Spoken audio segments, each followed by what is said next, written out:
firstly, just give folks an overview about what the show is and what propelled you to make the show.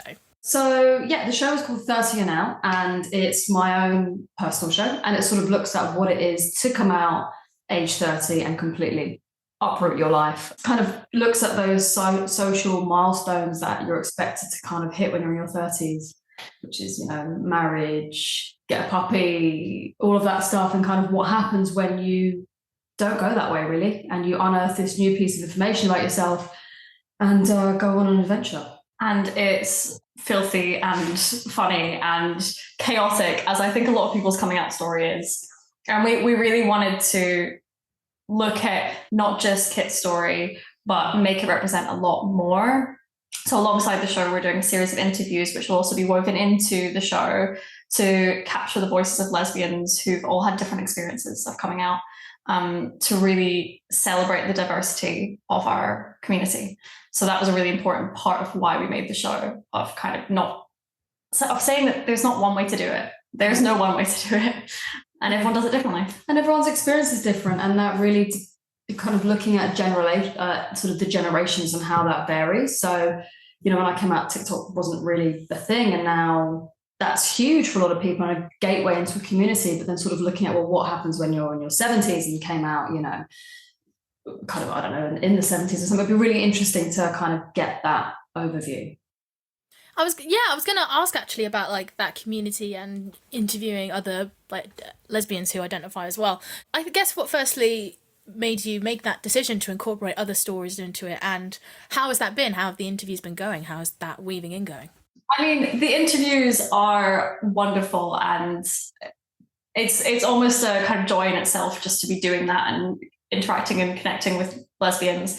Part of what was really important to me to represent the diversity of the lesbian experience was to resist some of the transphobic rhetoric that often paints the lesbian community in a way that is really unhelpful for people trying to discover that identity and work with that identity. So trying to resist that really, really loud minority of transphobes who use the lesbian identity in a negative way, and take this beautifully diverse, positive experience of speaking to loads of different lesbians and showing that it's not like that at all. And that's not a huge part of our community.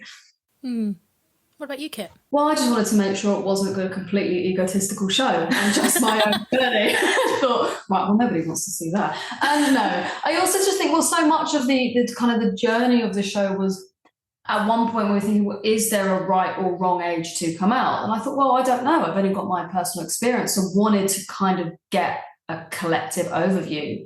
And it's just been amazing. Hearing everyone's stories is incredible. Yeah, and also it's a way to make lesbian friends, which has been nice. When, you know, we often talk about how a lot of our community is based around nightclubs and drinking, and that can be really hard to form community if that's not really your scene. So it's been a really refreshing way of like connecting with other lesbians as well. Yeah, if everyone wants to meet other lesbians, all they need to do is make a one-person show, and then it all just builds from there. And work very, very hard to get it on. Yeah, that too, obviously. Yeah, this show is about coming out at a later stage that is usually depicted in media. Why do you think coming out stories are usually written for younger people, for teenagers? That's a really good point, because personally, I think I would have found that more helpful. Part of the journey in my own discovery was looking at what lesbians were portrayed in the media when I was a teenager compared to kind of now, and there just wasn't any. So I kind of think, yeah, it's not really helpful. We need to hear other people's stories. We need to know all of it. I think on the whole, a lot of people talk about how people discover the label like a lesbian quite a lot later on the whole. I think it's really lovely that a lot of things like Heartstopper now exist, but those things didn't exist for a lot of people.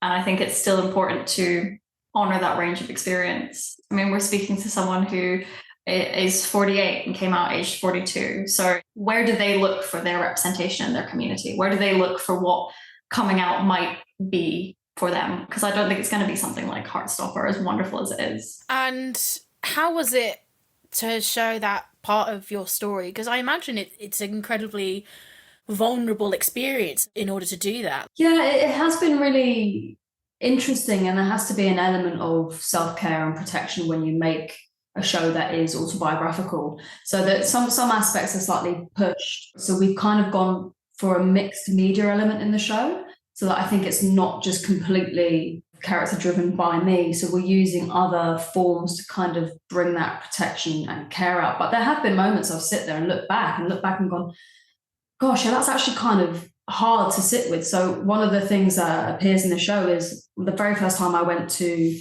a sort of female non-binary queer night, I was like, hi, I'm 30 and I've just come out. And somebody turned around and said to me and said, wow, most people your age wouldn't bother.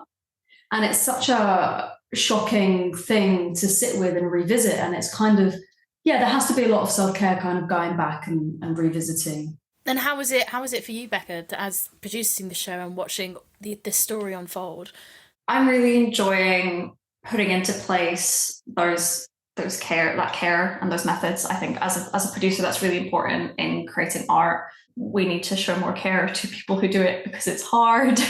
But as someone who I came out as a lesbian a year ago, not even. So it's quite fresh for me too. And we found it really interesting to compare our stories and the things that were easier for me and the things that were harder for me, and how those two things both mirror and contrast. So it's been quite inspiring to listen to other lesbians and also to watch Kit go through the process of revisiting it all, and knowing that my journey was made a lot easier because I knew Kit when I came out, and how much easier it would be if we all had connection to community and were able to reach out and hear the voices of other lesbians when we were discovering it, because that made my journey really quite beautiful and quite held, which I don't think is true for a lot of people. Yes, fantastic. And I hope people from the Alphabet Mafia, the Rainbow community, whatever term you like, will come and see the show. So tell us when the show is, where it is. Give us all the deets. All the details, right. So we will be in Brighton, 27th and 28th of May at the Actors Pub on Princess Street. That's on sale on the Brighton Fringe website. Go along. We have concessions for Alphabet Mafia crew as well. We'll be in London at the Pleasance from the 31st of May to the 3rd of June, also on sale on the Pleasance website. Come along, it's going to be great. And then in March, we'll be at 53.2 in Manchester on the 7th and 8th of June. So hopefully that's us hitting some of the big gay spots of the UK, and we'd love to see those seats filled with queer people, because at the end of the day, that's what this is about. It's about sharing stories and finding connection. And also straight people. We love you guys too. Gays, straights, come through for Everyone this. come through. Thank you so much, guys, for speaking with me today, and have a good run. I'm excited to see it. Thank you so much. See you soon. All right. Bye.